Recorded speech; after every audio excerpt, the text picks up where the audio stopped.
পাগল বন্ধুরা যেমন হয়। কি রে ঘুরতে যাবি? দাঁড়া কাজ করে নি।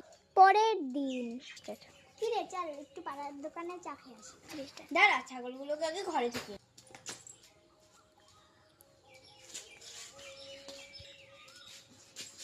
আরে কি করছিস? কি কাজ করতে হবে না?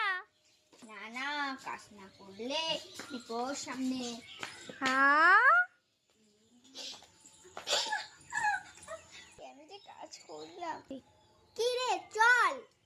দাঁড়া এই কাজটা তো হলো না, আরেকটা কাজ করি। হ্যাঁ তুই ছাগল ঘর ঝাড় দিচ্ছিস? হ্যাঁ ছাগল ঘর ঝাড় দিয়ে কি লাভ? কাজ না করলে সামনে বিপদ। হ্যাঁ নে হচ্ছে খাই।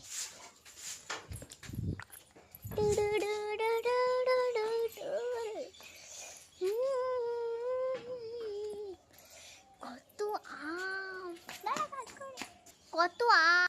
দাঁড়া কাজ করি নে। ওই তুই ওকে কি বলছিস? ওর কাজ করতে করতে জীবন পেরিয়ে যায়। সাবস্ক্রাইব করো নেক্সট ভিডিওর জন্য।